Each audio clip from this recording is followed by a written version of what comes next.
La verdad que es un gusto poder reencontrarnos. Ustedes saben que la asociación siempre tiene su gran actividad o su actividad principal en el mes de noviembre con la reunión anual, pero bueno, la tecnología nos ha permitido tener esta posibilidad de organizar algunas otras actividades, de las cuales esta es la primera. Así que bueno, un gusto ver tantas caras conocidas y tantos amigos. La verdad que es un placer para la Asociación Argentina de Economía Política presentar hoy este panel que denominamos Política Económica y Política en tiempos de COVID. Yo quiero agradecer especialmente a los tres expositores que hoy nos van a dedicar parte de su día a contarnos algunas cosas que sin duda van a ser muy relevantes. Yo los voy a presentar, si bien sé que no necesitan presentación, pero es cierto que también hay algunos alumnos, veo algunos alumnos míos, así que creo que la presentación también va a ser importante. Los voy a presentar en el orden en el que van a exponer. La mecánica va a ser que van a exponer aproximadamente entre 15 y 20 minutos cada uno, después hacemos una ronda de preguntas a través del chat y después un cierre con alguna reflexión final de cada uno de los tres expositores.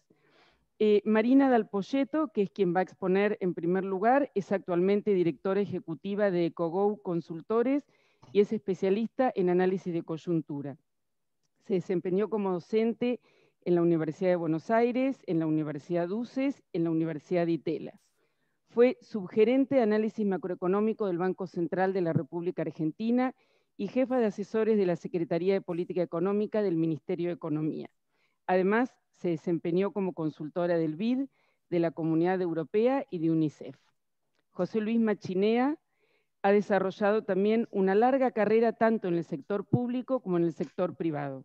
Fue ministro de Economía de la Nación, presidente del Banco Central de la República Argentina, subsecretario de Política Económica, subsecretario de Programación del Desarrollo y secretario ejecutivo de la CEPAL. Se desempeñó también como consultor del BID y del Banco Mundial, tiene también una vasta trayectoria como académico, ha sido profesor en la Universidad Católica Argentina y en la Universidad de Buenos Aires y en algunas universidades del exterior. Es autor de numerosas publicaciones en revistas especializadas y en libros. Juan Carlos de Pablo es profesor de la Universidad... ¿Hay algún ruido? ¿Podríamos silenciar los micrófonos? Te das cuenta que hay alguien que me quiere cagar, ¿no? Bueno, Juan Carlos de Pablo, que no necesita presentación, pero vamos a presentarlo, es profesor actualmente de la Universidad de San Andrés y de la Universidad del SEMA, es miembro titular de la Academia Nacional de Ciencias Económicas, fue presidente de la Asociación Argentina de Economía Política, tiene una vasta trayectoria académica como autor de 52 libros, tiene 2 en preparación y es además consultor, director del newsletter semanal Contexto, columnista del diario La Nación y, como lo he escuchado él en algunas oportunidades, ha tenido una asistencia perfecta a las reuniones anuales de la Asociación Argentina de Economía Política desde su regreso de Harvard. Creo que faltó, como dijo Juan Carlos, no faltó, estuvo presente en la de Bahía Blanca a través del Zoom, porque tuvimos un problema con los aviones, pero bueno, es muy valioso realmente para la asociación poder contar hoy con el prestigio y la experiencia de estos tres profesionales. Así que, Marina, te doy la palabra. Yo les recomiendo que tengamos cerrados los micrófonos y si quieren poner la opción vista del hablante para poder ver mejor a la persona que está hablando, creo que se va a comprender mejor todo. Gracias. Estás con el micrófono cerrado, Marina. Ahora sí, bueno, ahora sí, adelante. Bueno, primero quería agradecer a la asociación por la invitación. Así como Juan Carlos tuvo asistencia perfecta, yo nunca había estado, así que estamos en los dos extremos. Segundo, bueno, digamos, un honor compartir la mesa con Juan Carlos y con José Luis. José Luis, no sé si va a seguir opinando lo mismo, pero digamos, ha sido, no voy a decir mi mentor porque no, pero pero de muy chiquita, digamos, empecé mis primeros pasos en la consultoría económica con él y con Miguel Bain en el estudio, así que compartir esta mesa es un honor. Yo no traje presentación, un poco conversé con el resto y la idea era conversar.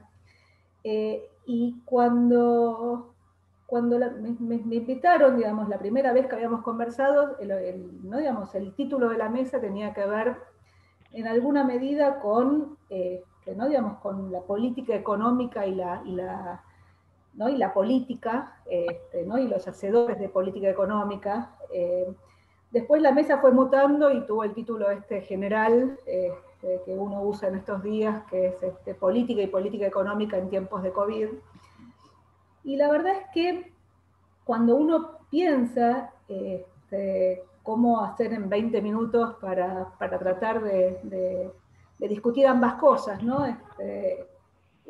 Digamos, el manejo de la política y sobre todo los errores de diseño de política económica a lo largo de los últimos tiempos, sobre todo cuando la política primó por sobre la economía y siempre con un ojo puesto en la próxima elección, y parados a hoy, donde estamos en un contexto parecido, donde de nuevo pareciera que las decisiones de política en Argentina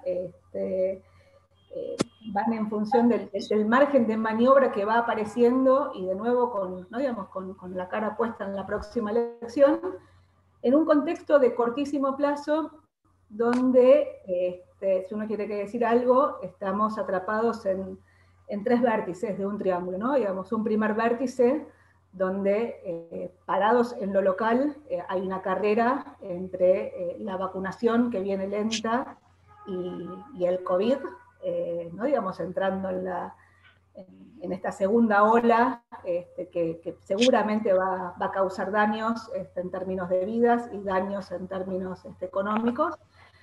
El segundo vértice, que tiene que ver fundamentalmente con la dinámica financiera monetaria cambiaria, que es de la que los economistas de coyuntura generalmente nos ocupamos. Y el tercer vértice, que tiene que ver con la elección, ¿no? Digamos, con la elección, el resultado de una elección que a priori no va a cambiar significativamente la composición del Congreso. Digo, lo más probable es que después de la elección el gobierno no tenga quórum propio, mayorías en diputados, y probablemente no pierda la mayoría en el Senado, y probablemente, seguramente, digamos, no va a haber mayorías agravadas, pero sí donde va a haber dos lecturas.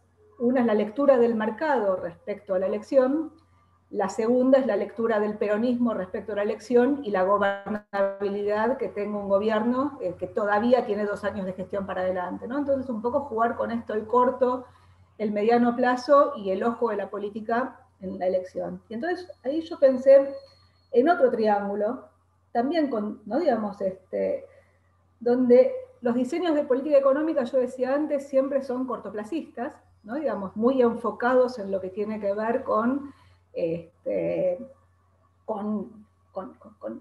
las prioridades de la política por sobre la economía. Yo la verdad es que no recuerdo que eso haya sido siempre así. Mi sensación es que hasta el arranque del kirchnerismo, siempre, de alguna forma, dado que la Argentina estaba, digamos, siempre de crisis en crisis, de alguna forma la política económica o el ministro de Economía o las definiciones de política económica tendían a primar por sobre las definiciones de política, y eso de alguna forma cambió cuando aparecieron los grados de libertad que, ¿no? Digamos, que nos brindó el mundo. Y entonces, pensando en el triángulo, yo decía, en un vértice tenemos, ¿no? Digamos, el triángulo es el país, en el vértice de arriba tenemos el contexto global, el mundo, las posibilidades que nos da el mundo, que coyunturalmente cambiaron ¿no? Digamos, en las últimas 2 décadas, en la década del 2000, y que hoy vuelven a cambiar. Estamos en un contexto global donde los precios de los commodities siguen de largo, la soja en $570, el petróleo arriba de 60, el cobre arriba de 9.600, un mundo donde el año pasado se paralizó con el COVID, un mundo donde se hizo un experimento que tuvo que ver, ¿no? Digamos, con esto de sacar a la gente de la función de producción, mandarla a la casa desplomar los niveles de actividad en todos lados y salir a la, ¿no? Digamos, a la compensación con políticas fiscales y monetarias extraordinariamente expansivas que de alguna forma rompieron los status quo y rompieron las discusiones que había hasta entonces, y que hoy siguen, ¿no? Digamos, un mundo donde a partir de principios de noviembre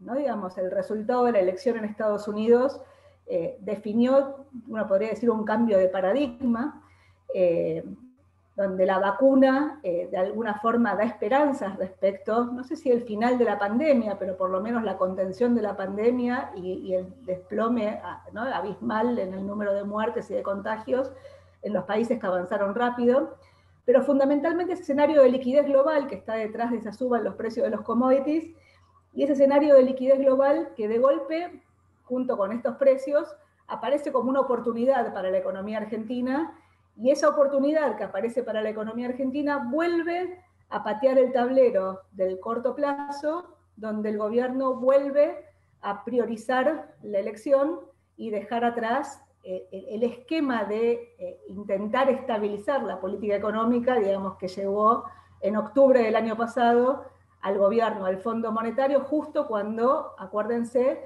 la brecha cambiaria se había disparado por encima de cercana a los 200 pesos, una brecha de 130%.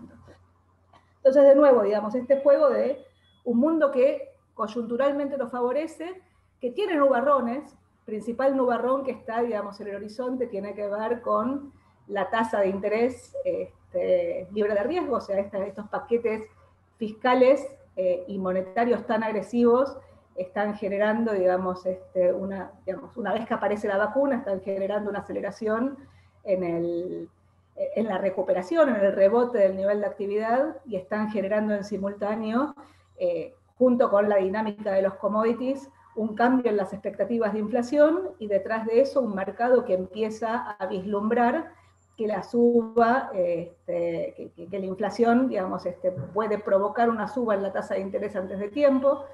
Por primera vez un mercado que se anticipa a la Reserva Federal y piensa que la Reserva Federal va a subir las tasas de interés antes de lo que el propio Powell te dice que va a subir las tasas de interés.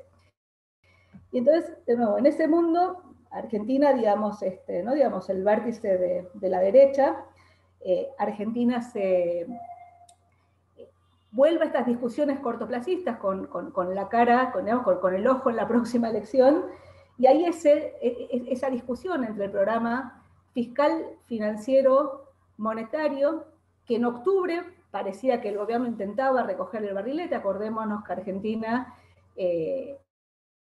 viene ¿no? Digamos, viene de una sucesión de cortos plazos, ¿no? Digamos, viene de, uno tiene que decir, una herencia de la herencia de la herencia, y así sucesivamente, una herencia que había dejado el kirchnerismo, que había desaprovechado el contexto global y que había de alguna forma dejado a la Argentina con desequilibrios gemelos, fiscal y externo, y con una distorsión de precios relativos abismal. En ese momento, brecha cambiaria, ¿no? En ese momento el cálculo que hacíamos nosotros era que poner las tarifas en los niveles de fines del 2001 requería bajar en forma inmediata 20% del salario real, manteniendo todos los demás precios estables. En ese contexto, digamos, un gobierno de Macri que apunta primero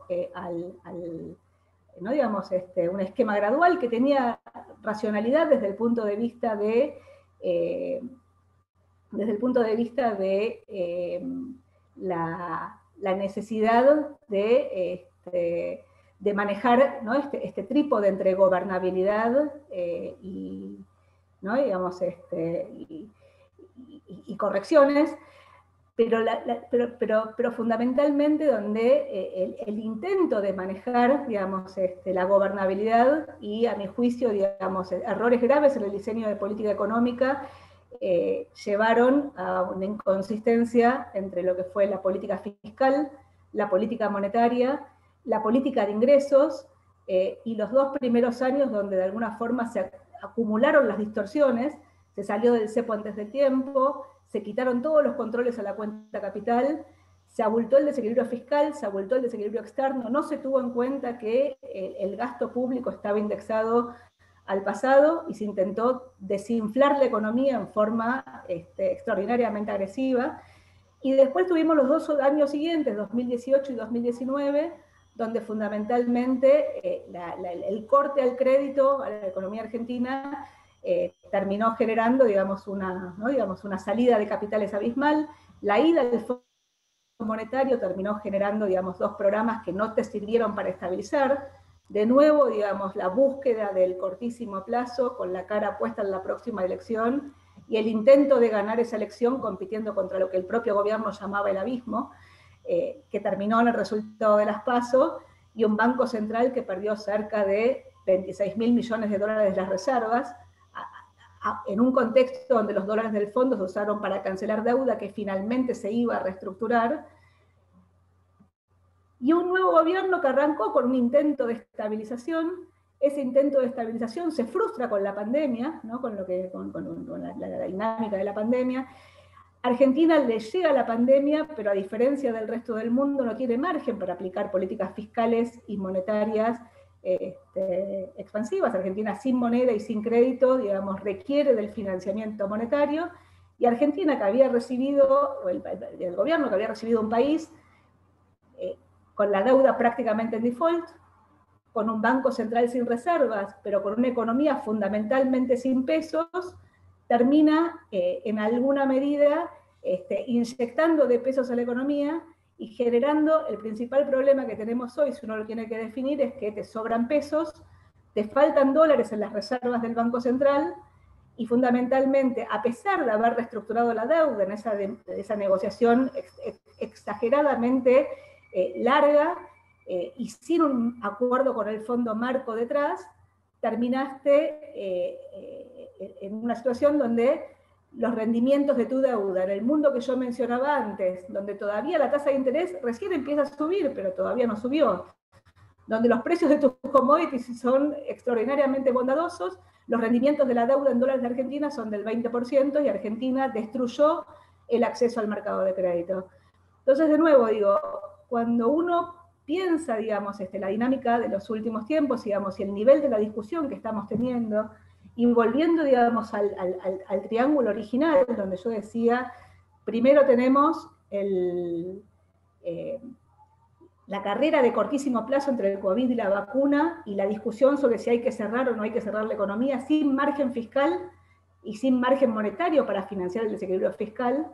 El segundo vértice con la carrera entre, ¿no? digamos, el programa fiscal, financiero, monetario, que de corto plazo venía siendo bastante más austero, y donde de corto plazo ese programita que estábamos teniendo, digamos, logró contener la brecha cambiaria, aún dilatando el acuerdo con el fondo, brecha cambiaria que se sostiene fundamentalmente como contracara de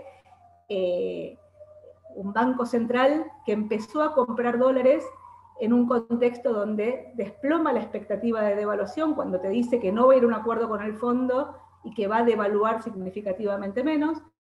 Esos dólares que empieza a comprar, digamos, con una soja que en octubre valía $380 y hoy vale $570, le permiten al Banco Central de alguna forma contener la dinámica de la brecha cambiaria, pero de nuevo, digamos, donde estás jugando con fuego, ya no estás pensando en el horizonte de mediano plazo, en términos de competitividad, en términos de cuál es la inserción de Argentina en el mundo que viene, donde no estás pensando en términos de cómo estabilizás la macroeconomía de corto, sino que tu único pensamiento, otra vez, igual que en 2015, donde el Banco Central vendió futuros, igual que en 2019, donde el Banco Central se consumió los dólares del fondo para pagar el fungible, para pagar la deuda, para financiar la salida de capitales con la cuenta capital abierta.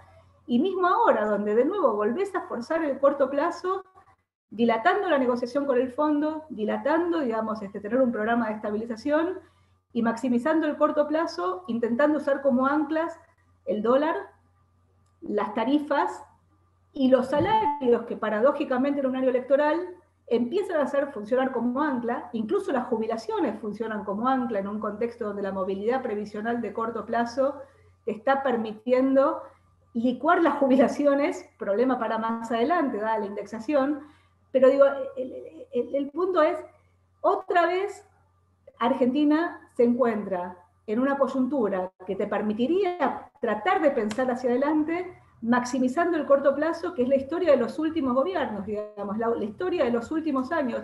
Uno tiende a pensar que cuando hay grados de libertad, siempre se maximiza el corto plazo, y cuando no hay grados de libertad, cuando las dinámicas financieras, cambiarias, monetarias, la deuda y demás, te llevan puestos, recién ahí aparece el rol del economista tomando decisiones, intentando estabilizar. Entonces, mi punto es el siguiente, digamos, en alguna medida la política se posiciona por sobre la economía y en alguna medida los economistas en ese intento de llegar o de estar o se terminan o se intentan transformar en políticos, lo cual no es malo per se.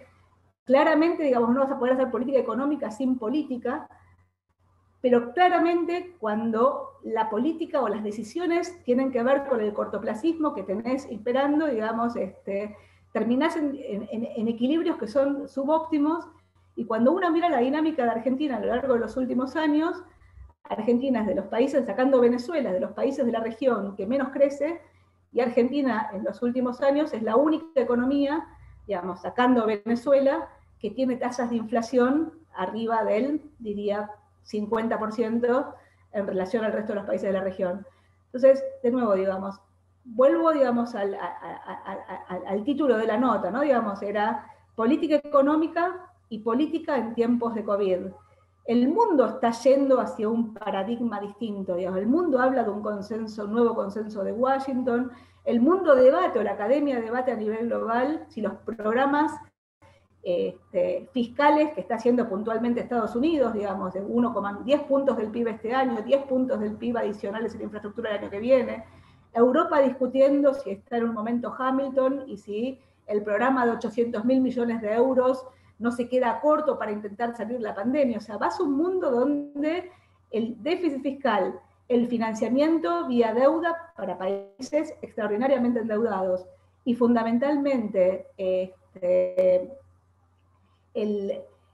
la discusión respecto a si esos programas van a terminar generando inflación que seguramente va a terminar resolviendo, contribuyendo a resolver la dinámica de las deudas en el mundo desarrollado, y puede convertirse en un boomerang para las economías emergentes como la nuestra, sobre todo para las economías como la nuestra, donde sin crédito y sin moneda, digamos, vuelve a estar sentada sistemáticamente en la discusión de muy corto plazo, sin un horizonte hacia adelante. Y insisto, no es un gobierno, es la lógica que tuvimos a lo largo de los últimos años, donde el contexto internacional que tuvimos fue el más glorioso de las últimas décadas.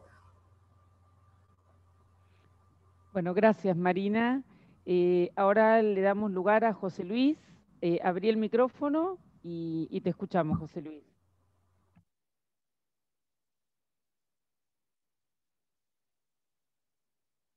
No, todavía no, lo tenés cerrado, ¿eh? A ver si yo lo puedo...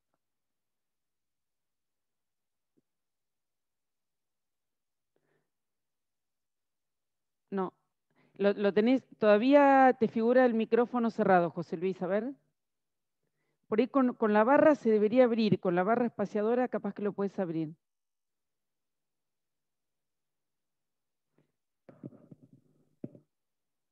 ¿Nos escuchás, José Luis? Sí, ahora sí. Ah, ahora sí, ahora sí. Ahora me van a escuchar. Ahora sí, sí, ahora sí. escuchamos. Bueno, perdón. No, por favor, es adelante. que no escuchaba nada.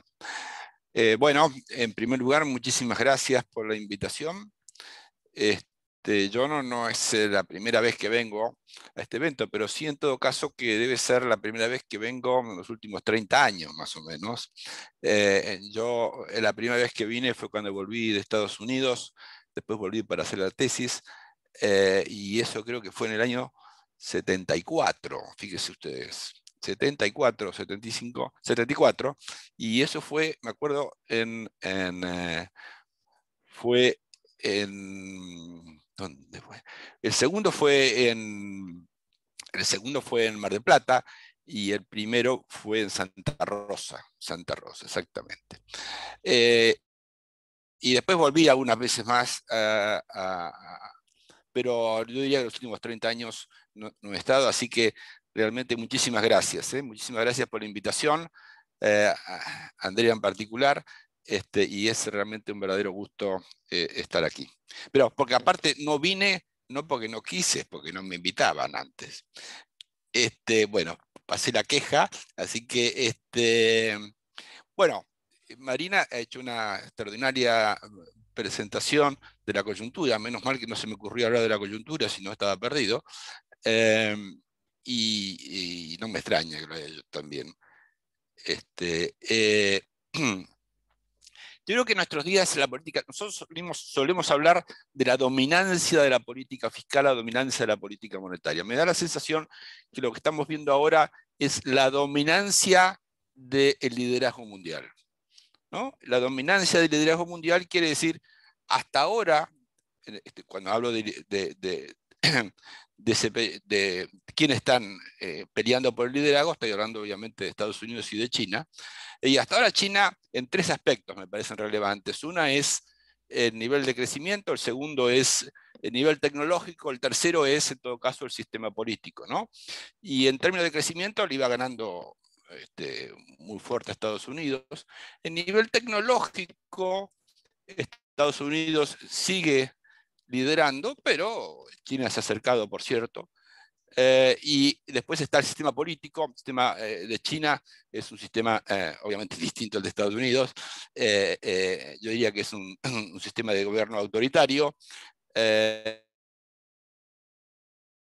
Creo que en Estados Unidos entonces va perdiendo en términos de crecimiento, va ganando, pero la diferencia se ha achicado desde el punto de vista tecnológico, y discutir un rato largo sobre el régimen democrático, las corporaciones, etcétera, etcétera, pero es un régimen democrático, como yo lo veo al menos. Y entonces lo que estamos viendo en el mundo es que Mr. Biden ha decidido pelear por ese liderazgo de una manera un poco distinta a la de Trump, por suerte, y para eso ha puesto en marcha un programa que es equivalente cuando uno suma los últimos meses de Trump, es equivalente a 15 puntos del Producto de Estados Unidos, ¿no? A lo cual hay que agregarle 10 puntos más que tiene que ver con los temas de infraestructura, ¿no? Así que es un programa extraordinario y no me extraña en ese contexto que lo que veamos es algunos que han salido a decir, me parece que están exagerando. Pero antes de eso, digo, quiero poner el énfasis que incluye ese programa, inicialmente al menos, combatir la pandemia, extender el seguro de desempleo, moratoria para los desagios, suba del salario mínimo y créditos fiscales. O sea, es un programa que tiende también a mejorar en el margen, al menos la distribución del ingreso que se ha deteriorado muy fuerte en Estados Unidos en los últimos años. Muy bien. Entonces, la discusión es que ha lanzado Larry Summers y también Blanchard, señores, están exagerando. Con ese nivel de gasto, lo que vamos a tener es un problema que se puede manifestar en una aceleración muy grande de la tasa de inflación o en el intento de reducir la tasa de inflación en un aumento de las tasas de interés y por lo tanto va a tener consecuencias sobre el nivel de actividad en el mundo.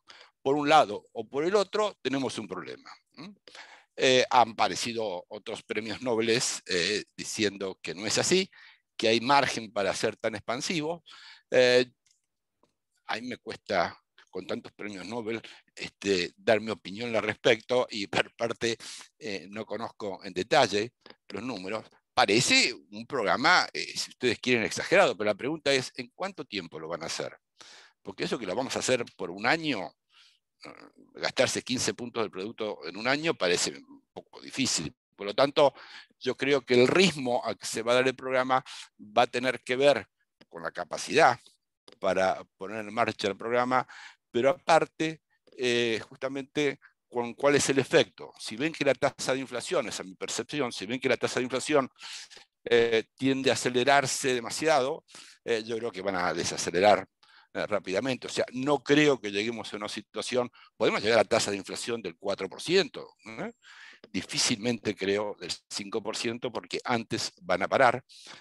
Así que yo me preocupo, pero no tanto. No creo que estemos en una situación similar a la que vivimos a fines de los 70 y que terminó con la crisis de la deuda de los 80. Entonces, esa es como yo lo veo, esa situación. Y la otra cuestión es cómo se está dando el nivel de recuperación. Bueno, Larry Summers viene diciendo hace rato que se va a hacer en términos de B corta. Yo nunca creí que fuera en términos de B corta la recuperación del mundo, pero bueno, por algo él tiene el premio Nobel y tenía razón. Esto se parece a una B corta. ¿De quién B corta? No de todos, pero de Estados Unidos, de China, de gran parte de Asia, ¿no? Incluyendo en esa parte de Asia, ahora con las dudas por la pandemia, a la India. Bueno, y cuando digo eso estoy hablando del 65% del mundo, ¿no? O algo más. ¿Y qué quiero decir que la recuperación es B corta? Es que este año el nivel de actividad va a ser superior al de pre-pandemia. Después tenemos el resto, y con el resto estoy hablando de Europa, estoy hablando de América Latina, estoy hablando de África y algunos países de Europa del Este, que no van a crecer a ese ritmo y por lo tanto van a necesitar 2 años más por lo menos para tratar de alcanzar los niveles que tenían pre-pandemia, ¿no? Entonces es una situación, una recuperación asincrónica, diría yo, y que va a castigar en especial los sectores más golpeados, los sectores de menores ingresos. Ustedes dirían, bueno, pero podemos pensar que hay ciertos factores positivos desde el vista microeconómico, entre ellos que puede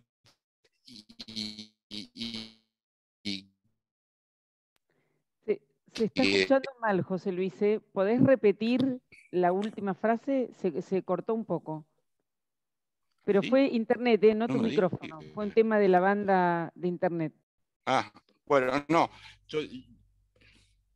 No, a ver, decime dónde quedé. Yo estaba diciendo que aparte de los factores macroeconómicos, están algunos factores microeconómicos, como es la digitalización. Y esa digitalización implica que puede haber un shock de productividad, ¿no? Que es aumento de la digitalización para generar un shock de productividad. Pero también es cierto cuando uno mira la cuestión microeconómica que hay muchos heridos, ¿no? Y como hay muchos heridos, claramente lo que vamos a tener es muchas situaciones críticas en varios países, por lo general los países de menor ingreso, ¿no? Y dicho sea de paso, esta idea de que podemos intercambiar las patentes con los países en desarrollo, a mí me parece buena idea, porque lo que ha pasado con la distribución de las vacunas es un escándalo, pero no, eso no se arregla dándoles las patentes a los países en desarrollo, porque esto va más allá de la patente, hay un componente tácito en ese cambio tecnológico, y sin eso, por más que yo le dé el papelito de la patente, no alcanza, ¿no? Entonces lo que tenemos es un mundo sin coordinación, una vez más, un mundo sin coordinación, con problemas serios de gobernabilidad, donde la vacuna es el caso extremo de eso. Bueno, hablando de la Argentina ahora, ¿cuáles son los principales factores, como yo lo veo, de la inestabilidad argentina? Primero es obviamente la inflación, el segundo son las exportaciones, ¿no? Digo exportaciones porque es la manera de resumir la restricción externa que ha enfrentado la Argentina durante 70 años, ¿no? y que sigue enfrentando. Fíjense que cuando miramos los últimos años, y de vuelta mirando con respecto a los países de América Latina, nos encontramos que el crecimiento de las exportaciones en Argentina ha sido entre el 2000 y el 2020 del 1,2% por año. Y ustedes dirán, ¿qué pasó en Brasil y México? Más del 4%.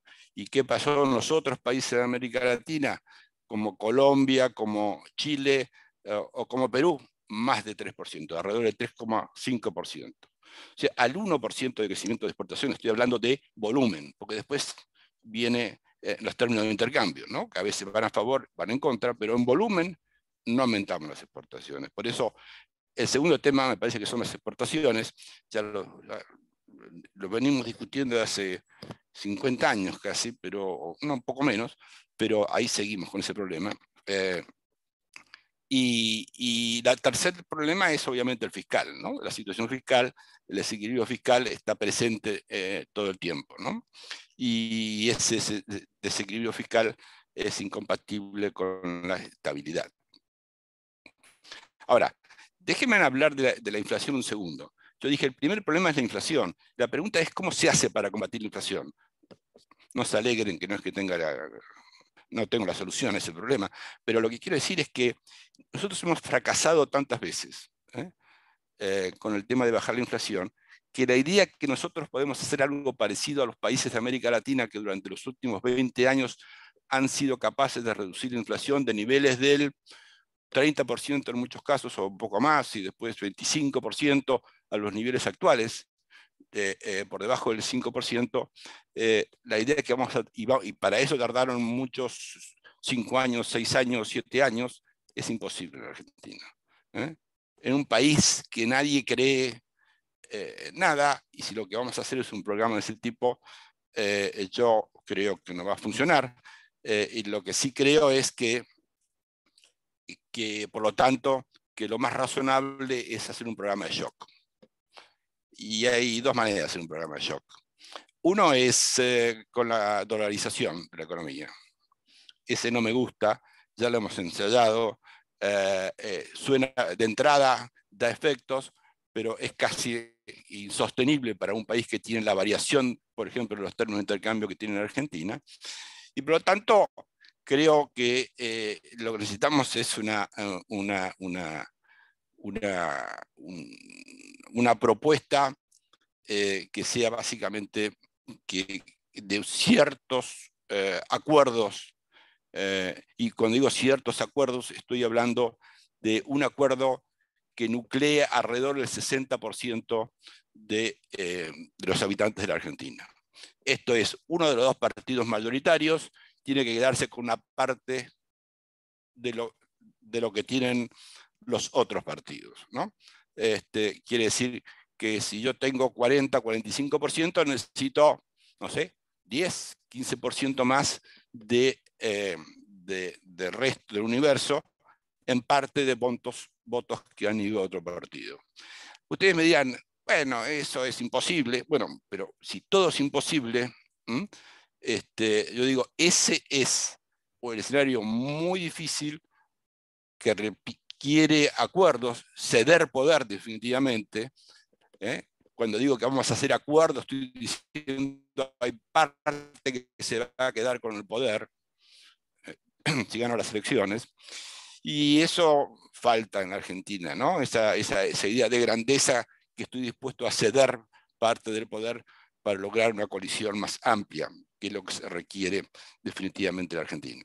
Ahora, y la última cosa que quiero decir de la inflación es que cuando se habla de un programa antiinflacionario, se habla de sangre, sudor y lágrimas. La experiencia es cuando hay un programa antiinflacionario de la Argentina y de otros países, no hay tanta sangre, sudor y lágrimas. Es difícil, es complicado, pero la verdad es que los programas antiinflacionarios son, desde el punto de vista político, también exitosos, ¿no? Y eso es, y bueno, pequeña tarea que tenemos por delante. Otro tema es la apertura económica. esta idea de que vamos a hacer cosas tan distintas al resto del mundo, ¿no? No hay país que yo conozca, al menos en los últimos 40 o 50 años, que haya crecido con una economía cerrada. Pues nosotros los argentinos hemos llegado a la conclusión de que sí lo vamos a hacer.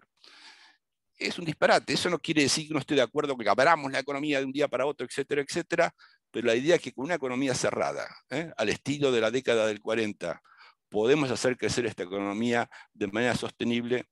Eso es una tarea imposible, pero de cualquier manera los estamos ensayando, pero en el camino nos dejamos el acuerdo con la Unión Europea que se había firmado en su momento. Otra cuestión es el tema de los impuestos. También los impuestos los bajamos, llega el próximo gobierno y los sube, por ejemplo, lo que ha pasado en los últimos años, ¿no? Más allá de que yo pueda discutir si estuvo bien bajar algunos impuestos. Pero lo que pasa es que no se puede bajar y automáticamente subir. Y lo peor, que estamos subiendo los impuestos que son los más ineficientes, como ingresos brutos. ¿Y qué estamos bajando? Estamos bajando el impuesto a los ingresos, que es una vieja demanda de masa, que me acuerdo cuando a mí se me ocurrió aumentar el impuesto a los ingresos en Argentina, dijo que ese era un impuesto regresivo. En todo caso, es un breakthrough en política económica. O sea, de regresiva no tiene nada, pero se llegó a decir eso del impuesto a los ingresos. Bueno, lo que hemos bajado es impuesto a los ingresos. En un momento la Argentina tiene una crisis como la que tiene la Argentina, hemos decidido bajar impuestos a los ingresos, eliminar los impuestos a los ingresos, de hecho, casi diría yo. Además de todo esto, está la incertidumbre de cómo tomar decisiones cuando el gobierno dice, cuando gente del gobierno dice, vamos a suspender las exportaciones de carne, o vamos a suspender las exportaciones de... Por más que salga uno después, diga, no lo vamos a hacer, si uno tiene que tomar esa decisión, se queda pensando, bueno, pero hay mucha gente en el gobierno que quiere hacer eso. Y se cambia un poco la relación de fuerzas dentro del gobierno, entonces van a hacerlo. Entonces, lo peor que puede haber es decir que vamos a intentar hacer esto, alguien lo desmiente, pero la incertidumbre queda, ¿no? No es el resultado final, sino la incertidumbre queda, y de eso tenemos demasiado en Argentina. Y por último, yo diría que es evidente que hay que reparar a los más golpeados por la crisis, sin duda. No, déjeme decir otra cosa. Yo me acuerdo que cuando yo llegué a la CEPAL, empezamos a hablar justamente a hacer un programa,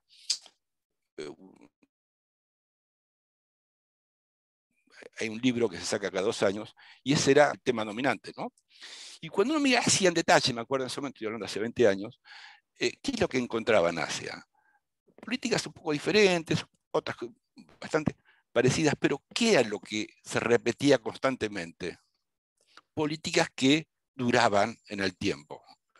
Comenzaba una política y duraba 20 años, 30 años, 40 años. A veces después de 40 años la cambiaban, pero no cambiaban todos los años, ¿no?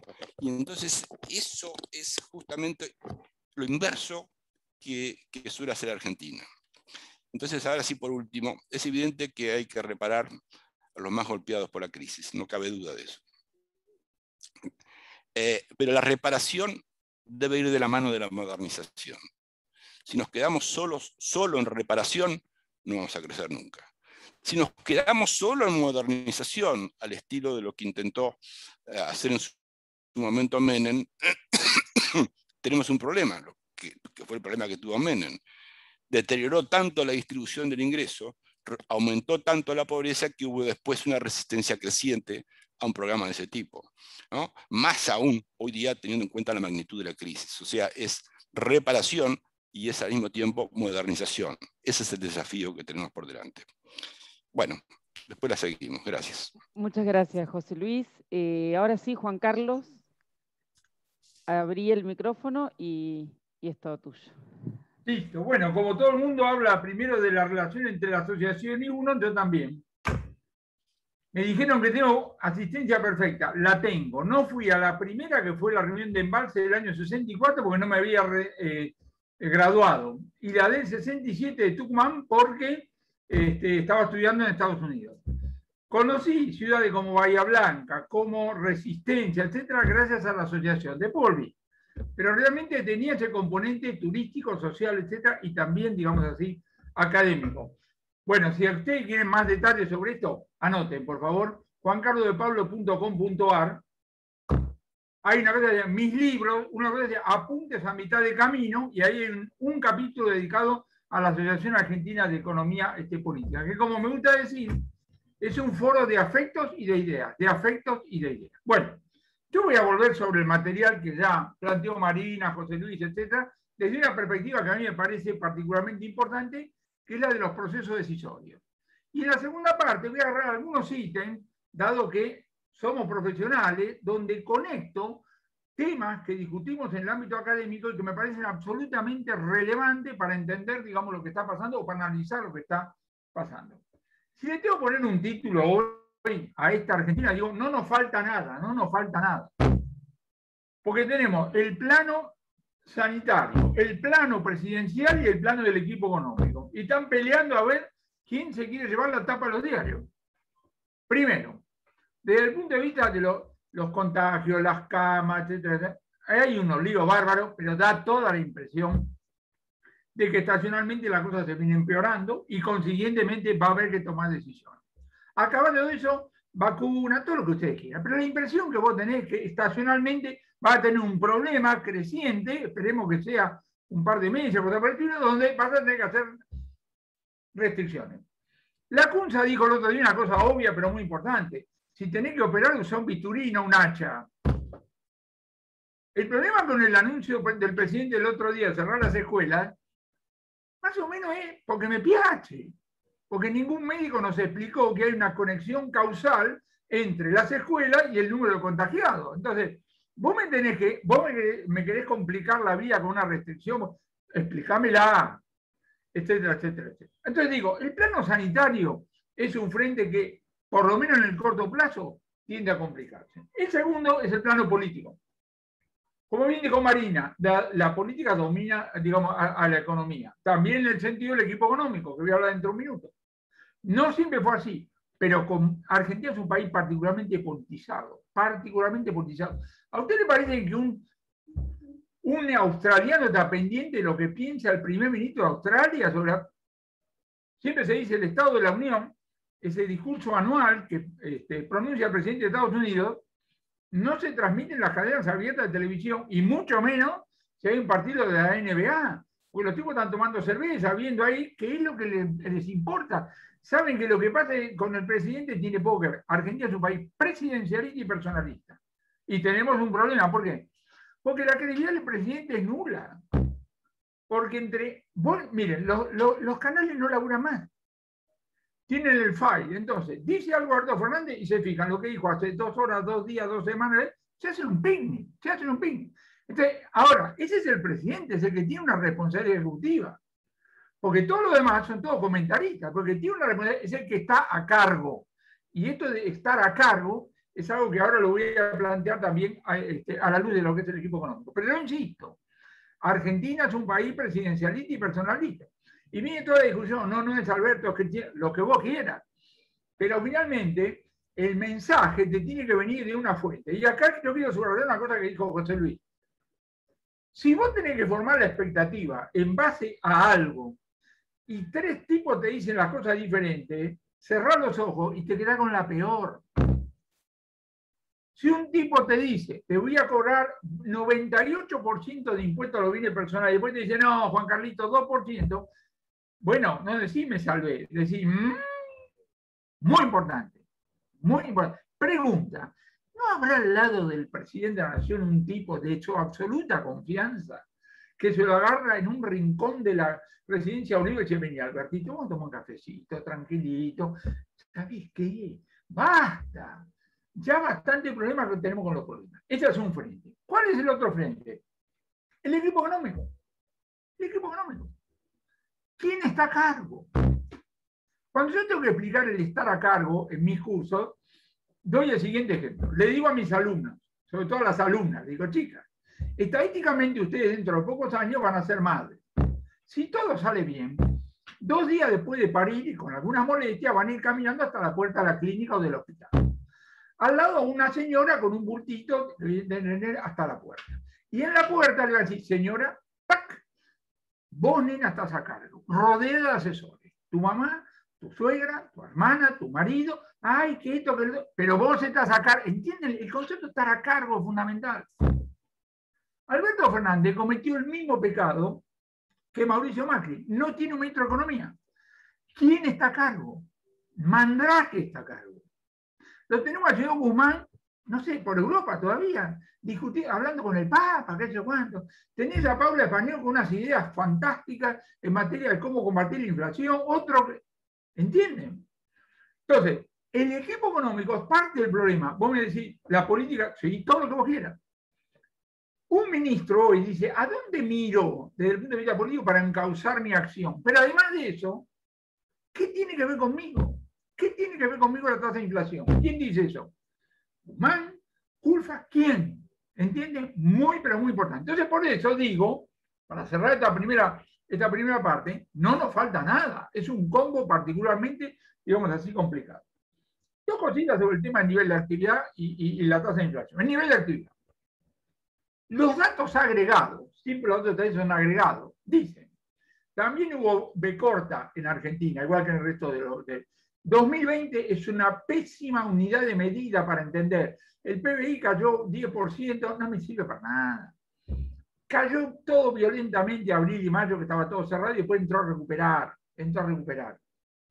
Todos los datos que tenemos, Marina de repente tiene datos más actualizados, hasta febrero, dice que en febrero se interrumpió. No vamos a hacer una teoría del último número, pero las reactivaciones primero van muy rápido, después se van... De modo que ahí tengo un signo, digamos, de interrogación. Ahora, la clave de lo que quiero decir, la realidad es heterogénea, entre sectores y dentro de los sectores. La industria se la rebusca, la construcción se la rebusca, el comercio cagó, lo digo en latín, porque es un tipo fino, los hoteles también. A mí me gusta decir, yo uso marcadores, ¿ven? Pero no voy a la librería de la esquina, porque mi hija me dice, no te preocupes, Mercado Libre, Moraleja, el comercio es el sector más afectado. En el caso de una industria, en el caso de una empresa de construcción, por ejemplo, estilo, hay pedazos que se hacen de manera remota. Por ejemplo, que yo sepa, no sé, todavía hay que levantarse para ordeñar la vaca, todavía. Pero las reuniones de los gerentes, las reuniones, millones de cosas se hacen a través del teletrabajo, que no fue inventado ahora, pero fue exacerbado y llegó para quedarse. Entonces, tenemos una heterogeneidad desde el punto de vista entre sectores. Y dentro de sectores también. A mí me gusta decir, en la ciudad X hay 20 pizzerías, jugo guita que no le va a igual a las 20 pizzerías. ¿Por qué? Porque la micro también importa. Entonces, ojo, la realidad es heterogénea. Prendo la televisión y dependiendo del canal aparece alguien y me dice, no sabe lo bien que me va. Y cambia el otro canal y dice, no sabe lo mal que me va. Eso es simplemente para ilustrar. La heterogeneidad es la clave. En materia de tasa de inflación, hay que decir una cosa elemental. Primero, el nivel está creciendo. Segundo, siguen las distorsiones. Yo desagrego una tasa interanual de 40 y resulta que los denominados precios estacionales 70 y los regulados 18. No hay que ir a la facultad para darse cuenta que tenés un problema. Naturalmente, que como bien dice Marina, los muchachos del equipo económico, entre la elección que viene y cómo está, entre comillas, desorganizado el gobierno, dicen, bueno, Rudy Donrich hablaba de muddling through. Muddling through quiere decir chapotear en el barro. Vamos. Y si vos le preguntabas, soy un miembro del equipo económico, perdón, así que llegan las elecciones, y después las elecciones, bueno, vienen las otras elecciones. Siempre hay elecciones, ¿entendés? Entonces vos, con el ojo de la historia, decís, Jaco, si no empezás a hacer algo, te vas a comer una piña. Eso hoy, vos se lo das a un miembro del equipo económico, el tipo dice, no sé de qué estás hablando. Punto. ¿Qué hace cada uno de nosotros en el mientras tanto? Se levanta a pelear por la vida. La gente hace preguntas muy concretas. Claro que están pensando en las elecciones, pero se quedan sin dormir los dirigentes políticos, algunos periodistas, los demás. Los empresarios tienen desafío concretísimo. Los empresarios, cada empresario hoy tomó 50 medidas, 50 decisiones. 35 ayer no sabía que hoy las iba a tomar. 40 de las que hoy tomó, mañana las tiene que revisar. Y así vive. Y así vive. Mientras tiene un ojito escuchando la radio, mirando la televisión, por si la macro también le da algún dato. ¿Entienden ustedes? Así estamos funcionando. ¿Querés que te diga algo? Gracias a Dios, gracias a Dios. Yo cuando miro una película, La Salada es un desastre desde el punto de vista sanitario y es un canto a la vida. En La Salada tenés decenas de miles de tipos que se levantan y dicen, yo no puedo operar nada, dale, dale, y tenemos Salada por todos lados, ¿entienden ustedes? Muy bien. Entonces, esta es, digamos, la realidad que estoy viendo. Pero como dije, perdón, quiero usar unos pocos minutos para hablar de temas que tenemos que estar trabajando en el sentido, en el ámbito académico que tiene que ver con la realidad. Uno que lo mencionaron tanto Marina como José Luis. Yo aprendí hace muchos años que no hay que mirar al resto del mundo con ojos argentinos. Ahora, si me dejan cometer un pecado por un instante, mirando lo que está pasando en el mundo, con endeudamiento, con emisión o cosas por el estilo, pero cuánto, con ojos argentinos, dijo, nos estamos yendo a la mierda en el mundo. O estamos descubriendo la pólvora. Lo pongo como duda. Si alguno lo presenta buscando un tema de tesis, de repente es o para escribir un paper, dale, va. Digo, la mala lectura es, como hoy está creciendo la cantidad de dinero, no sé cuánto, entonces lo transportamos. No, vuelvo sobre eso. Esa es la mala lectura. La mala lectura también, ellos saben lo que hacen. Acá hay que hacer un comentario, es una cosa que dijo José Luis. José Luis dijo que cuando la tasa sea 4 o 5, sacan el pie de acelerador. No es fácil. No es fácil. Hay un antecedente muy interesante. La primera mitad de la década del 60 en Estados Unidos, llega Kennedy y llega un Council of Economic Advisors demócrata, dale que va, keynesiano, le dan manija. Mediada la década del 60, ya asesinado Kennedy, Lyndon Johnson, se le acercan los mismos u otros, pero del mismo palo, le dicen, presidente, a raíz de la guerra de Vietnam está aumentando mucho el gasto público, tenemos que frenar. Imposible. Entonces, cierto como dice José Luis, que tuvimos un shock con el primer shock petrolero del 73 y el del 79, que es el que genera que Volcker después haga, ya conocemos todo eso. Pero, no resulta fácil cuando vos pones en movimiento estos programas de ayuda, etc. Con lo cual, la preocupación de algunos economistas americanos, yo digamos la comparto. Ahora no puedo hacer nada. A mí un cliente me dice, usted está diciendo, Juan Carlos, que el mundo se va a la mierda, sí. Entonces compro oro. ¿Qué quiere que le diga? ¿Le voy a decir eso? No le voy a decir eso. Tampoco le voy a decir que compre Bitcoin. Pero digo, no es fácil. Acuérdense, Alan Greenspan, cuando el Dow Jones estaba a 6.400, habló de exuberancia irracional. Si alguien escuchó eso y vendió, 3 años después, el Dow Jones estaba a 6.400, estaba a 11.000. Hubiera perdido la mitad del capital, ¿entienden? Entonces no es fácil, pero dejemos asentado esto. El mundo está haciendo cosas que con ojos argentinos son de extremo cuidado y lo quiero ver. En el caso argentino, quiero hablar de 2 o 3 cositas. Primero, los temas de credibilidad. Guillermo Calvo, compatriota nuestro, dice una cosa muy importante, no me canso de citarlo. La misma medida de política económica genera resultados para un lado y para el otro, dependiendo si te creo o no te creo. Muy importante. No podemos discutir política económica como si estuviéramos en Suiza, Alemania, cosas por el estilo. Ejemplo, si mañana a la mañana el presidente del Banco Central dice, saco el cepo, eso no aumenta la oferta de dólares, aumenta la demanda de dólares. Porque este tipo se levantó en pedo. Tomó mucho whisky ayer a la noche, vamos a comprar los últimos 4 dólares que le quedan antes de que se dé vuelta. ¿Entienden ustedes? Calvo dice, cuando vos querés una reforma transitoria, lo que tenés que hacer es resistir. Si vos querés que es permanente, te vas a ajustar. Muy importante. Las cuestiones de credibilidad, falta de credibilidad. Ahora, la lógica dice que cuando un gobierno pierde la credibilidad, es muy difícil que la recupere. No digo imposible, es muy difícil. Esto desde el punto de vista de lo que estoy diciendo, en cuanto al panorama de acá 2023, es dramático. Es dramático. Es dramático. ¿Qué tiene que hacer el equipo económico para recuperar la credibilidad? Es difícil el desafío, pero digo, los problemas de credibilidad son muy importantes. Segundo, ¿qué microeconomía estudiaron los funcionarios de la Secretaría de Comercio? Intiman a los productores a maximizar la producción. Yo digo, pero perdóneme, yo todo lo que leí en los libros dice que los empresarios ganan plata abasteciendo, no desabasteciendo. Es decir, usted tendría que ponerse a ver por qué desabastece. A ver, dígame por qué desabastece. Tienen que usar al máximo su capacidad. Pero la capacidad instalada es una cosa heterogénea.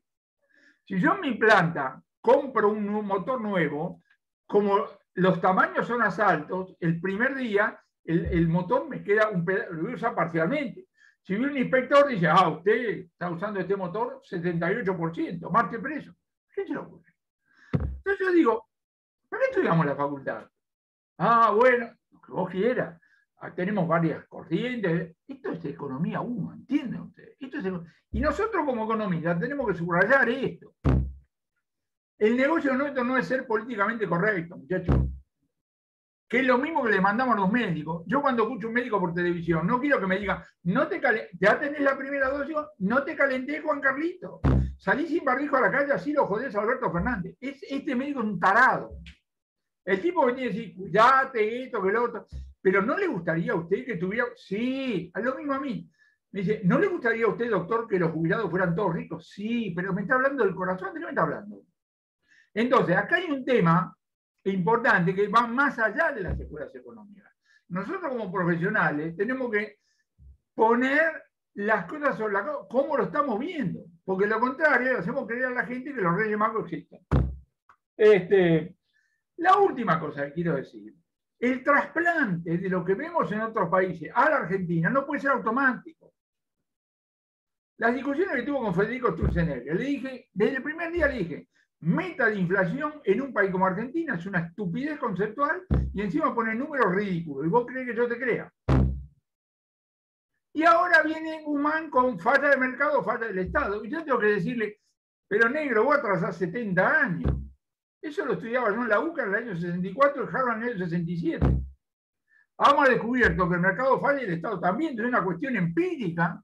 A ver, bajo qué condiciones yo tengo un Estado que operativamente es capaz de mejorar la falla del mercado. Cierro con esto y estamos listos para la parte de preguntas. Gracias, Juan Carlos. Bueno, Cintia estuvo recolectando las preguntas. Sí, Si ahí les la parece, atajar. vamos de a una. Pero, Y o sea, hay un micrófono abierto sé que es difícil, ¿no? de Federico Pérez. A ver si lo puedo desactivar. Ahí está. Dale, Cintia. Bien. Bueno, la primera...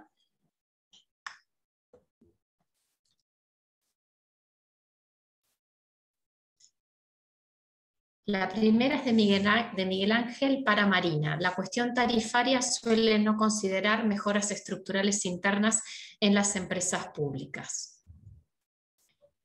¿Leo todas las preguntas, Andrea, o van respondiendo? No, yo diría de a una, porque si no, eso por ahí era más un comentario, pero bueno, por ahí Marina quiere hacer un comentario del comentario. Abrí el micrófono, Marina.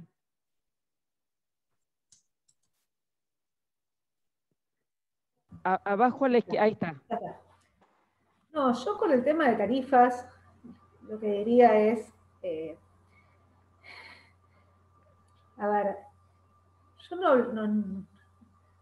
lo que diría es que las tarifas tienen detrás varias cosas, digamos, tienen un tema de función de producción local, tienen un tema de costo de los insumos, fundamentalmente en lo que hace a lo que es la generación eléctrica, y la disponibilidad de los insumos, o sea, cuál es el costo promedio de los insumos si te falta gas, por ejemplo. Y tienen un tema de precio relativo, o sea, cuando uno mira el atraso tarifario que había en 2015, el que hereda Macri, la tarifa de generación eléctrica era el 10% del costo, y el costo era un precio en dólares del gas que localmente tenía un rezago del 100%, valía la mitad de lo que valía. Entonces vos tenías que multiplicar conceptualmente por 20 el precio de la generación eléctrica para acomodar el desvío tarifario que tenías. Entonces lo que digo es, cuando uno mira el rezago tarifario, la verdad es que no tiene demasiado sentido mirar a dónde tenés que ir, porque digo, en el medio los precios del barril de petróleo valían $11 en los 2000, llegaron a valer $150 en el 2008, cayeron a $25 cuando, digamos, en los primeros años, en los últimos años del kirchnerismo, en los primeros años del gobierno de Macri, volvieron a $80, o sea, y cuando uno mira el precio del gas te pasa lo mismo. Entonces Argentina pasó de tener un faltante de gas estructural a tener un excedente de gas y faltante en la capacidad de transporte del gas. Pero que digo, el tema tarifario es per se complejo, y el tema tarifario, aparte de los niveles, tenés un tema de nuevo, tres jugadores. Tenés cuánto es lo que paga la demanda, cuánto es lo que recibe la oferta, y cuánto se mete el Estado en el medio. Entonces, puntualmente en lo que tiene que ver con Argentina en 2015, el grueso del atraso tarifario estaba en lo que tenía que ver con la distribución, y estaba en lo que tenía que ver con la necesidad del Estado de compensar los costos de Camesa, ¿no? Digamos, los costos de Camesa que no eran cubiertos por la factura. Ese era y el plan gas. Y cuando vino el esquema de recomposición tarifaria, la lógica era volver a los marcos regulatorios de los 90. Entonces, antes Juan Carlos mencionaba, digamos, la lógica de metas de inflación en una economía como la Argentina en el arranque del gobierno de Macri. Pero eran metas de inflación en un contexto donde había un objetivo de recomposición tarifaria que además ni siquiera iba a reconstruir el equilibrio fiscal, sino que iba a devolverle la rentabilidad a las empresas, lo cual no está mal per se. El punto es cuál es el juego que tenés. Y en ese momento tenías además, digamos, un ministro de Educación que tenía como prioridad recomponer, evitar que no empiecen las clases, y soltó la paritaria docente y era 40. Entonces lo que digo es, los precios relativos en Argentina, digo, están literalmente alocados, con una nominalidad al 20% por año, como tuviste, 20 y pico por ciento por año, como tuviste entre 2008 y 2015, con picos del 40%, o una nominalidad del 50% por año, como la que tenés ahora.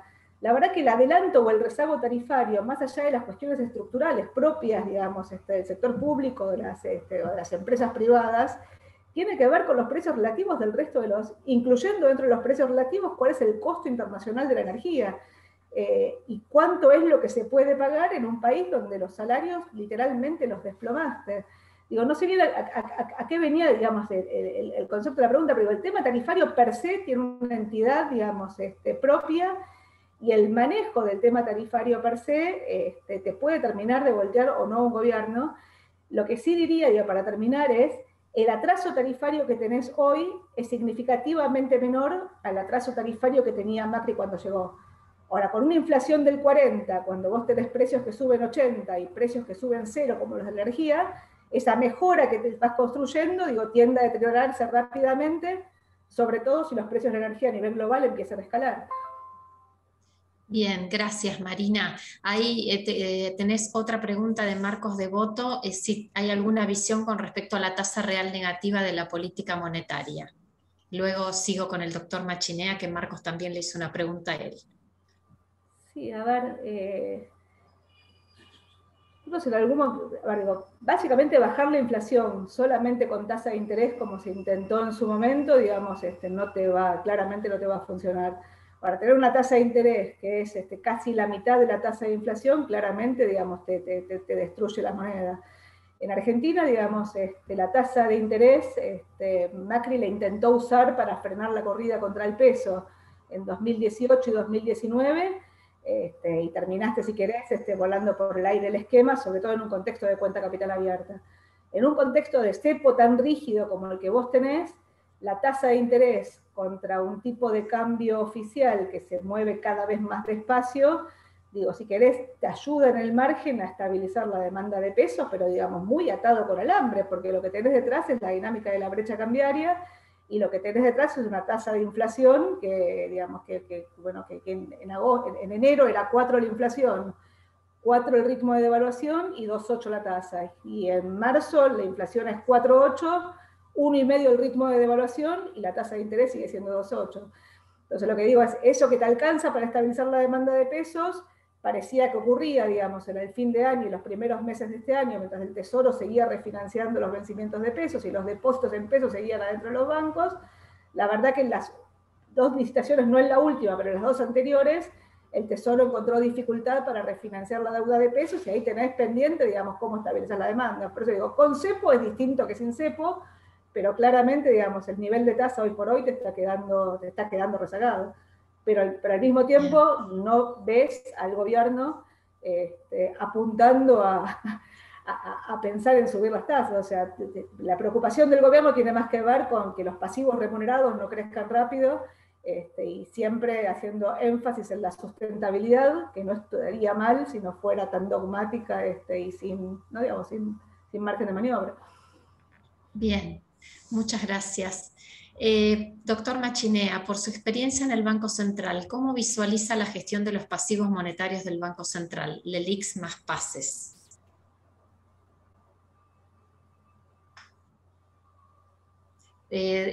José Luis, el micrófono cerrado, José Luis. Cerrado.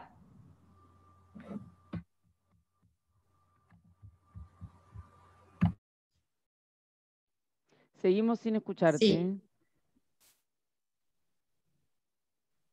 Seguimos sin escuchar. A la izquierda tenés para desactivar el audio. Para activarlo. No, sino con la barra espaciadora, José Luis, probá, a ver. Ahí está. Ahí, ahora sí, sí. Bueno, como veo, a ver, digamos, lo que ha habido es un exceso de emisión monetaria, obviamente, y lo que ha hecho el Banco Central es absorber, y eso ha aumentado fuertemente sus pasivos. El problema es el exceso de aumento los excesos de la política monetaria. Dado los excesos de la política monetaria, yo prefiero que el Banco Central haya hecho lo que hizo finalmente, porque lo peor sería tener los excesos y al mismo tiempo no absorber, ¿no? Y segundo lugar, voy a decir algo respecto a temas reales y nominales, ¿no? A mí me parece que hay una deuda dando vuelta, pero, y hay un incremento de la deuda dando vuelta. La pregunta es, ¿la tenemos que medir en términos nominales o reales? Porque si lo que se está pagando por esa deuda es una tasa de interés real negativa, tenemos un problema, sin duda, no estoy eliminando el problema, pero digo, no está aumentando la deuda. Ustedes me podrán decir, bueno, sí, pero si la deuda es demasiado grande, la gente se pone nerviosa y hay un problema, sí. Pero no es lo mismo en un país que tiene la nominalidad argentina, hablar, mirá todo lo que aumentó la deuda, en un contexto donde la inflación es lo que es en Argentina, ¿no? Entonces, en términos reales, no me preocupa tanto, la verdad. Ahora, si lo que tenemos es finalmente una corrida porque nadie le cree a nadie, el tener todos esos pasivos dando vuelta ahí pueden generar un problema mayor. Bien, muchas gracias. Ahora una pregunta de Carlos Dabús para Marina. ¿Cómo ves de factible un escenario pospandemia de fuerte crecimiento de la demanda y la producción, en particular en los países desarrollados, y en caso que efectivamente ocurra algo así como en los llamados años locos, si llegaría a beneficiar a los países emergentes con fuertes desequilibrios macro como Argentina?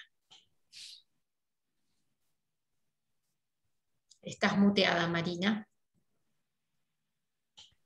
Bueno, lo que está haciendo es un rebote muy agresivo. O sea, de nuevo, este experimento de sacar a la gente de la función de producción, lo que te generó fue un aumento fenomenal en el ahorro en el mundo desarrollado, te diría en el mundo en general. Incluso en la Argentina te generó un aumento del ahorro.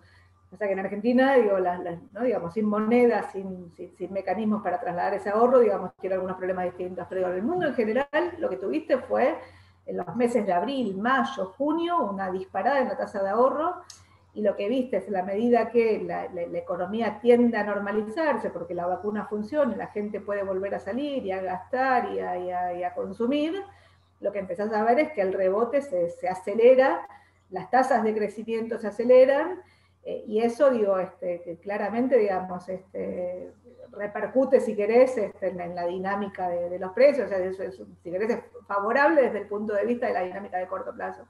En términos, eso, digamos, está acompañado por lo que son los programas de estímulo fiscal, ¿no? Digamos, de estímulo fiscal y monetario tan agresivos, te augura de corto plazo un rebote significativo, y eso te diría que es una buena noticia para el mundo emergente.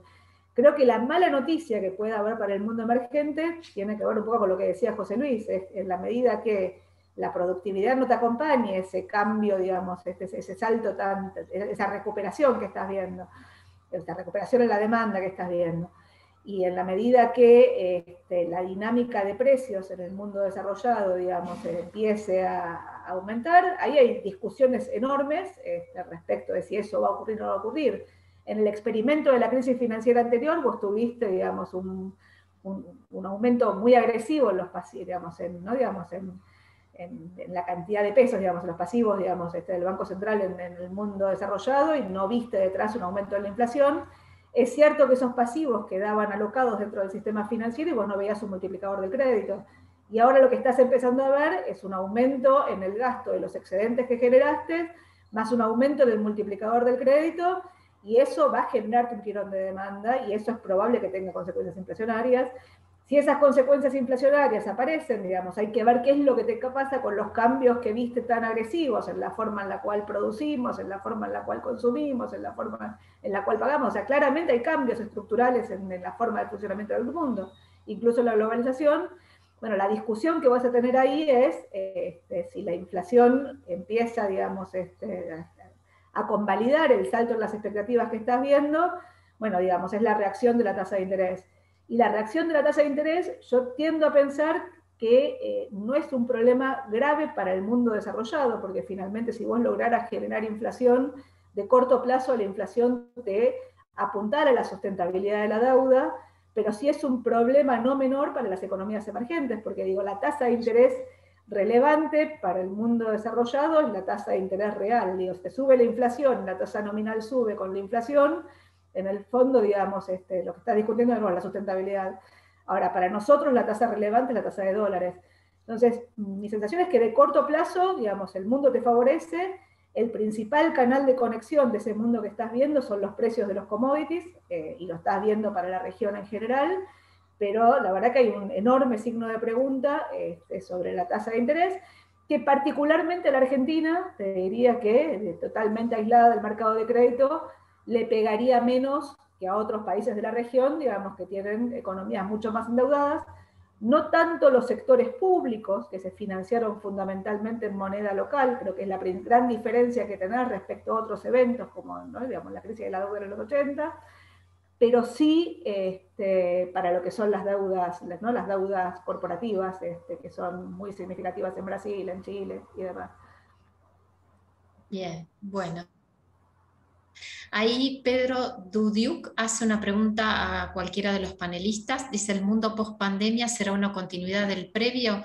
Digo porque pienso que las cadenas de valor serán afectadas en modo diferente en sus eslabones. No van a existir equiproporcionalmente y esto implicará escaseces relativas de unos versus otros y por definición la tasa de crecimiento potencial media será menor y la puja de precios subirá al piso de la tasa de inflación. No sé quién desea responder la pregunta. Mirá, cuando vos tenés un cataclismo de esta naturaleza, pensar que todo va a volver a ser igual, no, y que todo va a ser diferente tampoco. Pensar en la Primera Guerra, pensar en cualquiera de estas cosas. Ahora, ciertamente que diferentes sectores han sido impactados de manera distinta. Pensar los hoteles, la demanda corporativa ha caído, volverá la demanda turística, el comercio, etc. Entonces, cada uno en su propia actividad tiene que agarrar y decir, un momentito, primero, ¿cómo transito esto? Que es muy importante. Segundo, ¿cómo quedo? Alguien me puede decir, no es fácil transformarse. Tenés razón, pero tenés buenos diagnósticos. Lo peor que te puede pasar es que algún funcionario te diga, no te calentés, Juan Carlito, porque podría no volver. Entonces, como digo, la historia lo que dice es, no todo va a ser igual, no todo va a ser diferente. Bien, muchas gracias. Una pregunta para José Luis Machinea. ¿Sobre qué puntos económicos consideraría un éxito de un acuerdo de los partidos políticos. Pregunta de Matías. ¿Sobre qué éxito económico? ¿Sobre qué puntos económicos consideraría un éxito? Bueno, sí, bueno, yo creo que el apoyo de los partidos políticos es uno. A ver, en Argentina discutimos, decimos, ¿por qué no nos juntamos todos los empresarios, más los políticos, y yo cuánto, y hacemos un programa? Eso no existe, ¿eh? Alguien tiene que tener un programa y después conseguir apoyo. Empecemos por ahí. Esa idea argentina de que nos juntamos todos y sacamos un programa económico es un chiste, ¿no? Lo que más se pareció a eso lo que fue el pacto de la Moncloa. ¿En qué sentido? Se juntaron los economistas de los partidos y entonces plantearon una alternativa y eso ayudó.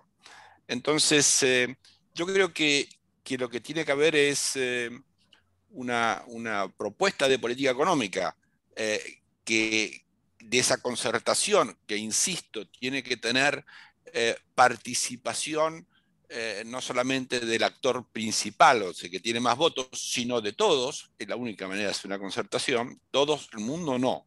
Todos los que están dispuestos a adherirse a esa concertación.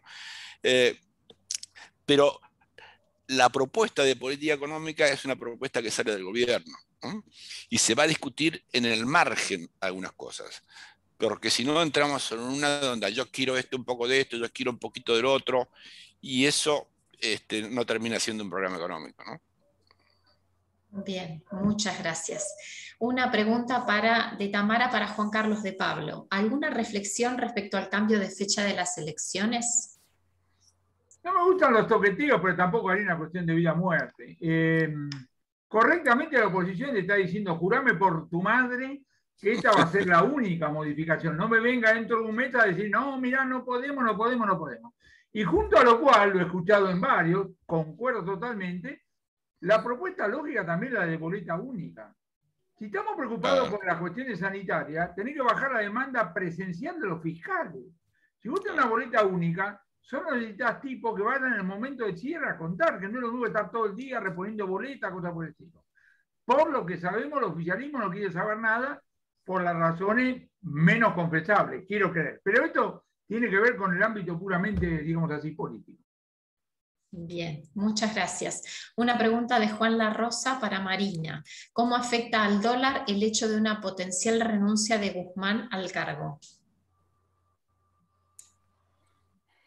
A ver, a mí me causa un poco de gracia porque de golpe Guzmán se convirtió en el garante de que esto no desbarranca. De hecho, yo creo que cuando Cavallo lo ensalza en la nota en Clarín, creo que le baja varios puntos, si querés. Yo creo que Guzmán, un poco volviendo a esta discusión, digamos, de la política por sobre la economía, creo que ha hecho un juego que, a mi juicio, fue bastante perverso, digamos, sobre todo desde el arranque de la gestión. Ha intentado jugar más como político que como economista, digamos, y mi sensación es que ha habido, digamos, varios errores. El primero, creo yo, fue, bueno, obviamente la demora en la negociación de la deuda, el haber negociado la deuda sin un acuerdo con el fondo. Uno puede decir que eso fue una bajada de línea política, pero hubo una decisión adrede. Diría también el manejo de la deuda de pesos. La deuda de pesos, antes alguien preguntaba por la tasa de interés y la discusión sobre la tasa de interés y el devengamiento de los pasivos remunerados y la deuda de pesos del Tesoro. La deuda de pesos en Argentina, después del reperfilamiento en noviembre, en agosto de 2019, valía 30 guitas los bonos. Y los bonos estaban afuera de los balances de los bancos. Y hubo una decisión de reconstruir el mercado de bonos en pesos, lo cual sería loable siempre y cuando tuviéramos normalizada la tasa de dólares. Acá quisiste reconstruir el mercado de pesos en un contexto de cepo cambiario rígido y una brecha cambiaria permanente. Y ahora, en la discusión actual, yo creo que en el último tiempo hay un programa fiscal financiero monetario, y ahí voy bien a la pregunta, que es bastante más consistente que el que vimos, digamos, cuando la pandemia pateó el tablero, ¿no? Digamos, el tablero del intento de estabilización de arranque. Ahora, ese programita y ese intento de manejar la puja distributiva, ¿no? Digamos, el programa que implica contener la dinámica cambiaria, contener las paritarias y contener las tarifas un poco, digamos, a disgusto de Guzmán, porque ahí en su programa fiscal él requería algún aumento tarifario para bajar el déficit, pero digo, ese programita, digamos, empieza a ser puesto a prueba, por un lado, por la propia dinámica de la pandemia, por otro lado, por la propia dinámica del atraso que se está generando en la capacidad de compra de los salarios y las jubilaciones por la aceleración de la inflación que tuviste en el margen. Y en este contexto, de nuevo, digamos, esta estabilidad del dólar que estás viendo, digamos, la estás viendo en base a ese programita fiscal financiero monetario, pero la estás viendo fundamentalmente porque se te está acelerando la liquidación de dólares y uno de los principales problemas, que era un banco central prácticamente sin reservas, empieza a comprar dólares. A mi juicio, digamos, esa estabilidad la estás teniendo, cada vez necesitas menos intervención del Banco Central en la brecha cambiaria. Puntualmente, en abril, el Banco Central compró más de 1.200 millones de dólares y usó 5 millones de dólares para intervenir en la brecha, a través de la operatoria del mercado, ¿no?, de contado con liquidación. Pero de nuevo, esa dinámica está sujeta a que esa liquidación de exportaciones se sostenga en el tiempo, y esa liquidación de exportaciones, digamos, de nuevo, va a requerir el manejo de ese programa fiscal financiero monetario en los meses que te siguen, y en los meses que te siguen vos tenés vencimientos de dólares y tenés vencimientos de pesos. Entonces, en el cortísimo plazo, ese esquema está funcionando. Había una expectativa unos meses atrás de que hubiera un acuerdo con el fondo y que ese acuerdo con el fondo te ayudara a descomprimir. Esa expectativa se te va corriendo, en parte porque la política patea el tablero. Alberto Fernández pateó el tablero en la inauguración de la Asamblea Legislativa cuando judicializa el acuerdo con el fondo, pero fundamentalmente, digamos, se empieza a diluir porque, de nuevo, porque te aparecen grados de libertad desde el punto de vista de la disponibilidad de los DEX, que no estaban en el tablero de nadie, y de que la soja vale lo que vale. Entonces, de corto plazo vos vas siguiendo, pero mi sensación es que la estacionalidad de la salida de la cosecha la tenés en los próximos 3 meses, ¿no? Digamos, abril, mayo, junio y algo en julio. A partir de agosto esa estacionalidad se reduce, y al mismo tiempo lo que tenés es una concentración de vencimientos de pesos, y al mismo tiempo lo que tenés es la dinámica propia de las elecciones. Entonces digo, Guzmán es como que es algún garante de que en algún momento va a haber algún acuerdo con el fondo. Mi sensación es que el mercado prácticamente no lo está considerando. Probablemente, digamos, si hubiera una renuncia de Guzmán, tendrías algún cimbronazo en el medio, pero me parece que aún con Guzmán, digamos, en la gestión, si el acuerdo con el fondo se dilata, la presión sobre la brecha cambiaria en algún momento, después de julio, entre las PASO y las elecciones de medio término, si no hay acuerdo con el fondo antes que te descomprima los vencimientos, puede perfectamente volverte a aparecer. O sea, el cepo es un gran estabilizador de corto plazo, es un gran, digamos, traba al crecimiento de mediano plazo, pero aún con cepo, digamos, la presión sobre la brecha puede aparecer, y no nos olvidemos de que hay fondos del exterior que todavía están invertidos en bonos de pesos, que están, digamos, jugando un juego para no presionar sobre la brecha, digamos, porque se licúan a sí mismos, pero digo, todavía están adentro. O sea, el equilibrio, diría yo, es bastante inestable. Obviamente la soja en estos niveles y la disponibilidad de DEX te ayudan, pero no te salvan. Bueno, quiero complementar la contestación de Marina, minuciosa pero impersonal, con un detalle personal. Decime con quién lo van a reemplazar a Guzmán y te contesto. Es un buen punto. No sea cosa que tengamos que salir a la calle con carteles que digan Martechito, volvé que te perdonamos. Bien, la última pregunta entonces para el doctor Machinea. ¿Cómo ve el rol de Europa en la carrera entre Estados Unidos y China? Y no lo veo, yo siempre pensé que Europa tenía un rol para jugar, con los dos poderosos, por un lado Estados Unidos y por otro lado China, pero fue una ilusión. digamos, dejó de cumplir ese rol y ahora se va Merkel, que tuvo problemas, sin duda, etcétera, etcétera, pero era la única capaz de tomar ciertas decisiones relevantes. Finalmente fue la única que tomó decisiones que después no se manifestaron en hechos, pero tomó la decisión de decir, señores, la única manera de tener una unión monetaria o un acuerdo como el que tenemos nosotros es a través de darle más poder, no a los gobiernos individuales, sino al conjunto, ¿no? Y por lo tanto dijo, señores, a partir de ahora, lo que pidan los países van a ser tratados por la Unión Europea y en función de eso vamos a decidir. Esa era la idea de hacer algo más racional y no tener 25 países que tuvieran que votar y después que 5 dijeran que no y se acababa todo. Esa fue la decisión, la idea de Merkel, yo creo, inicialmente, pero hasta eso se desnaturalizó.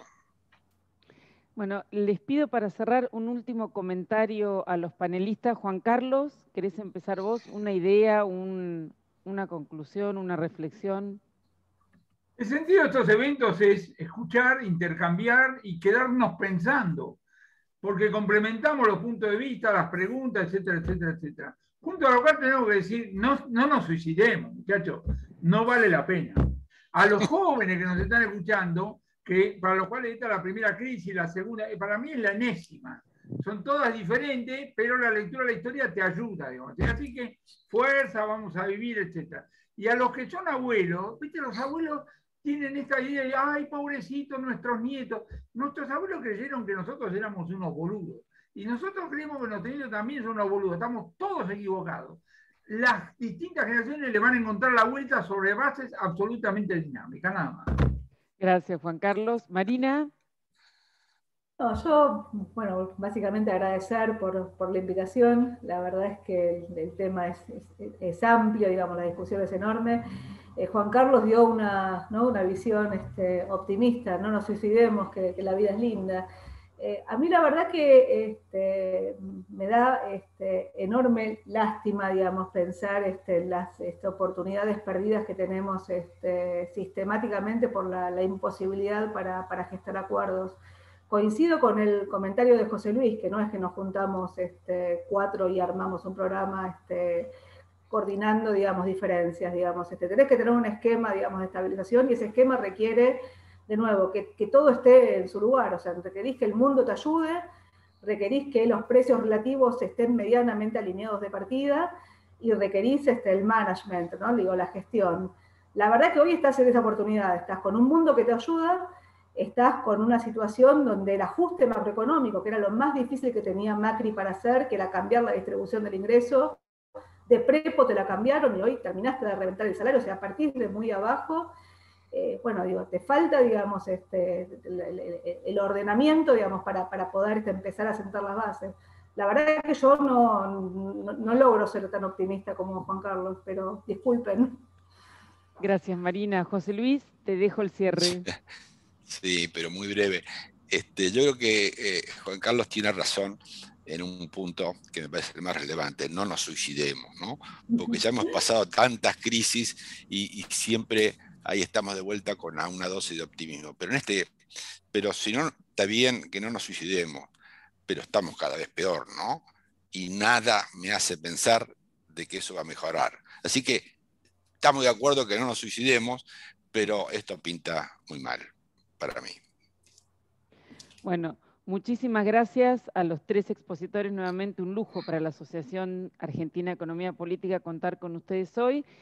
Bueno, y un saludo a todos los participantes. Esperemos organizar alguna otra actividad antes de la reunión anual de noviembre. Así que cuídense y gracias por haber venido hoy. Hasta luego. Chao.